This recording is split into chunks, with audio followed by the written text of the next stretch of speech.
My dad says that Mom left us after she gave birth to me. Supposedly, she said, "I'm out of here," and no one ever saw her again. I don't know if that's a true story, though, because my dad always says and believes a lot of weird stuff. I mean, I love and respect him, but last year, he took it to the next level. I just got home from summer camp when he told me that he'd been abducted by aliens. I started to laugh, but he was dead serious. He said there was a light all around him, and he couldn't move. And then he got beamed up to their ship. Apparently, the aliens talked to him, but he can't remember what they said. And at the end, a blue female alien came into the room, and I guess you can imagine what happened next. I thought it was a funny story, but I didn't take it very serious, so I just continued my day. Meanwhile, my dad got a call from our local radio station and was invited to talk about his experience. He even made it onto the front page of our local newspaper, and suddenly he was some kind of celebrity. People looked at him on the streets and asked how he was doing. My dad always responded with, "I'm scared of being abducted again, but I'm trying to live my life regardless of what happened." Of course, everybody thinks he's nuts, but that's okay, because I love my dad no matter what. Hey, I'm Jessica, and 3 weeks ago, my dad told me he had found a new girlfriend named Jenny. I was so excited for him because after my parents' divorce, he was really depressed, so it was about time he moved on and found new happiness. But then he dropped a huge bombshell. He said Jenny was moving in with us because she couldn't afford to pay rent while she was going to college. My jaw dropped. What? College? I asked my dad how old Jenny was, and he said 21. 21? I'm 23. What kind of dad wants to date a girl younger than his own daughter? I was so creeped out, but I didn't say anything. I mean, who am I to tell my dad how he should live his life? The next day, Jenny arrived at our home with a big suitcase. My dad opened the door, and they immediately started kissing. It was so gross I had to look away because Jenny had her hands on my dad's ass. Ugh. After they had finished, Jenny took a look at her home and said, "Yeah, I guess it's okay for now." Wow, what a bitch.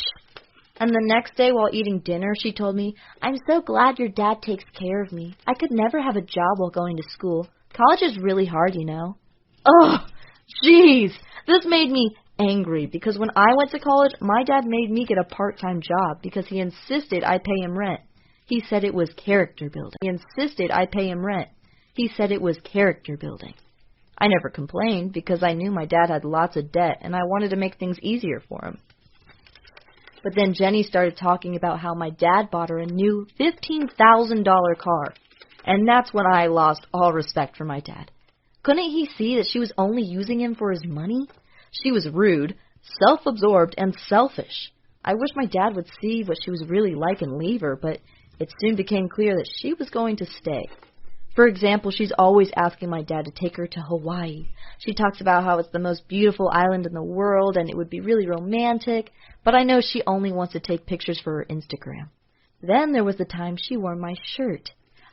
I wanted to slap her, but I managed to stay polite. I told her, "That's my shirt. Wear it today if you would like, but I need it back, and please wash it first. I'd really appreciate it." But she just laughed and said, "This old rag? I should have guessed it was yours. Your dad would never buy me something so cheap." Ugh! She hates me just as much as I hate her. And I'm pretty certain she uses my body lotion and shampoo, too. The really nice, expensive stuff I order online. She behaves as if my dad's apartment is hers. And maybe it is. I mean, why am I still living here anyway? My job pays me enough to get my own place, and my dad doesn't have time for me anymore. So maybe I'm just the annoying adult daughter who won't move out of her dad's home. Maybe Jenny would be nicer if I wasn't living here anymore. Well, that's why I'm searching for my own apartment now. The thought of living on my own was scary at first, but I asked my best friend to move in with me. She said yes, and we're planning to have lots of cool movie nights, and we might even go on some double dates together. I'm really looking forward to it. So, I guess my advice to you is don't be afraid of... I'm Janie, and 3 years ago, I started dating Eric. He's really good looking and works as an investment banker, so he makes a lot of money. I couldn't believe a guy like him wanted to date me. After we went out a few times, I wanted to go steady, but then he told me that he wasn't interested in a long-term relationship because he wanted to focus on his career. He said we could still see each other, but it would never be anything serious. That was the last thing I wanted to hear. What was worse was that there were lots of girls around him at work, and I knew they all wanted to steal him away from me. That's why I decided to baby trap Eric. He knew I was on the pill, so I stopped taking it without telling him, and a few weeks later, I was pregnant. Of course, he was shocked when I told him the news, but Eric is very responsible, so he stepped up and said, "We have to stay together for the kids." That was the happiest day of my life. Do I feel bad for trapping him like that? Believe it or not, I really do feel bad, and I wouldn't recommend baby trapping your boyfriend to anyone, but what would you prefer? Working a dead-end job you hate, or staying home with your cute little boy while your ambitious boyfriend earns all the money? It was a no-brainer. Well, our son, Jacob, is 2 years old now, and I love being his mom. He's always making me laugh with the cute little things he does. But the best thing in my life is Eric. Every day when he comes home from work, he takes me into his arm and tells me how much he loves me. He makes me feel like a princess in a Disney movie. Do I deserve to be with him after I baby trapped him? Maybe not, but I can't change the past, and that's why I simply focus on being the best girlfriend I can. I make sure he has a home-cooked meal when he comes back from work. I take time to listen to his problems, and our relationship is just amazing. I think he might even propose to me soon. What's even better is that I met his parents, and they are really wealthy. Someday, Eric will inherit their money, and he'll be able to retire early so we can travel the world together. By now, you might be thinking that I'm only with Eric for his money, and if he lost it all, I would leave him, but that's not true at all. You see, my family is the most important thing in my life. I would never be happy if we weren't all together. That's why I want to have a second child.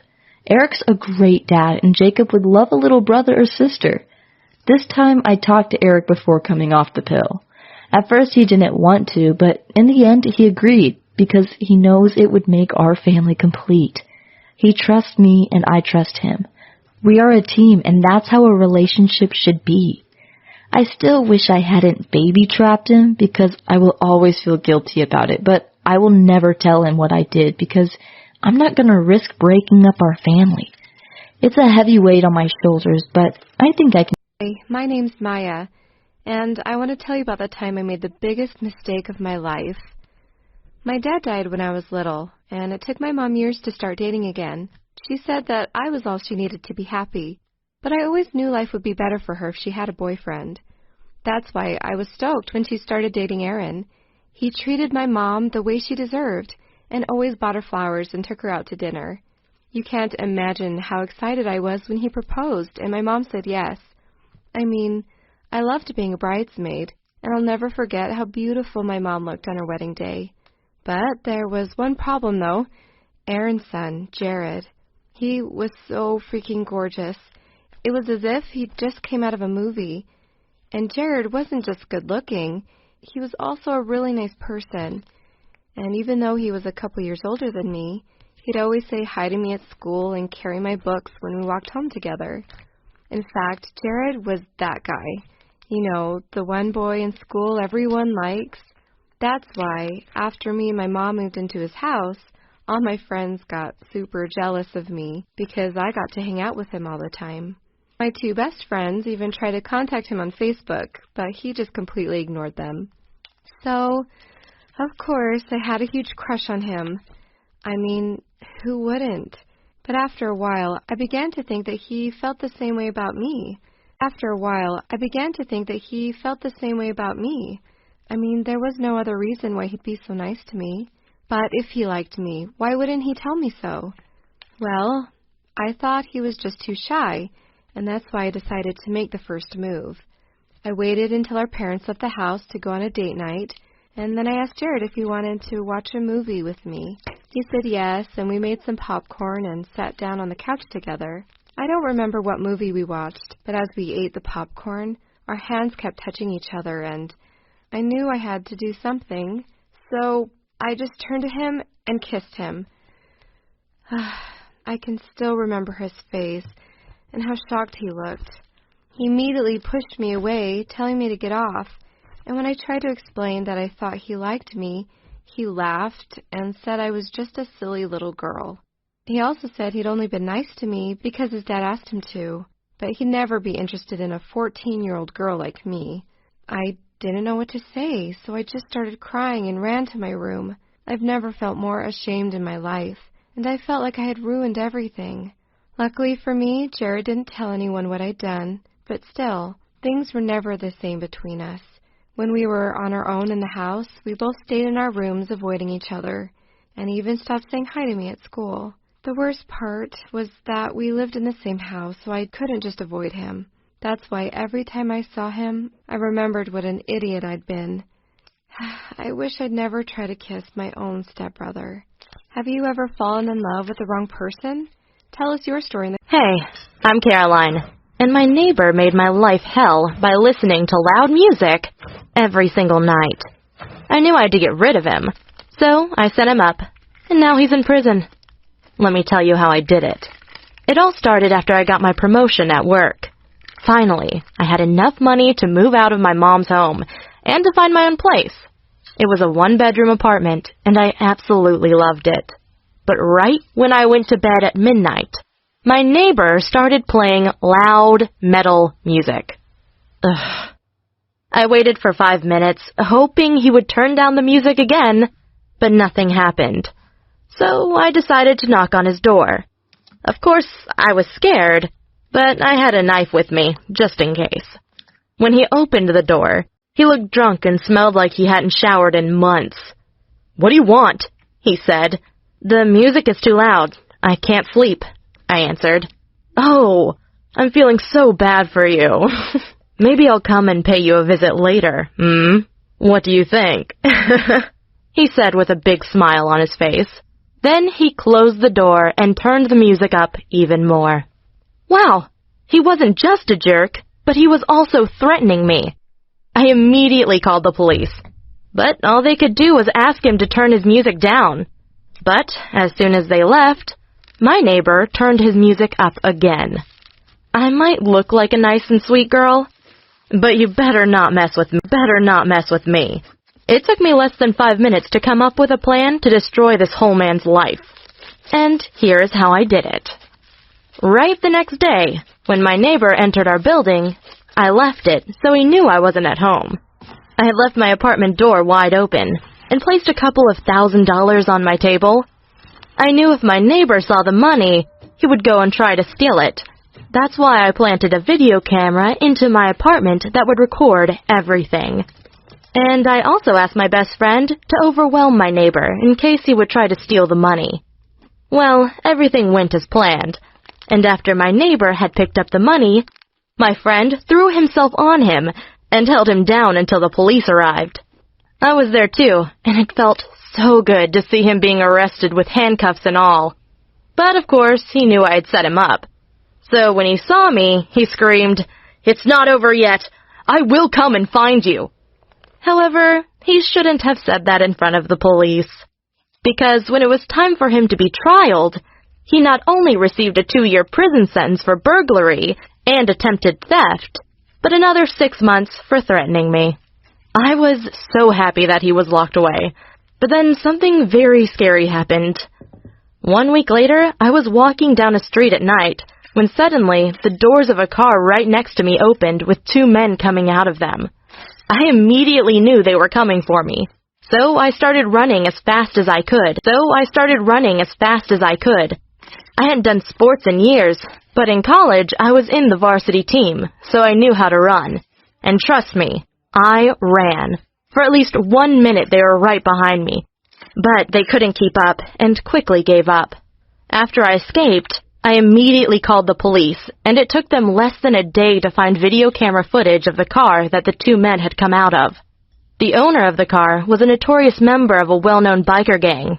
You know, one of those losers that need to drive loud motorbikes to feel important.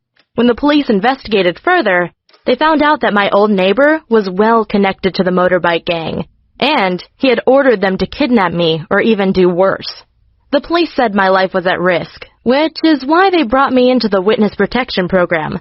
Now I'm living in a different city with a new identity and a new job. Of course it sucks, because I can't meet up with my family or my old friends anymore. All we can do is talk via video chat. But at least I got justice, because my old neighbor and the 2 bikers that wanted to kidnap me all received life in prison sentences for attempted kidnapping, which means they're locked away forever. I'm so glad this nightmare is over, and I hope my story was able to illustrate how people create their own hell on earth. I mean, if my old neighbor had treated me with respect and kept his music down, and if the 2 bikers hadn't tried to kidnap me, none of them would be in prison right now. Well, anyway, a big thank you to the police for throwing those losers into prison where they belong. And please, let me know in the comments what you would have done in my situation.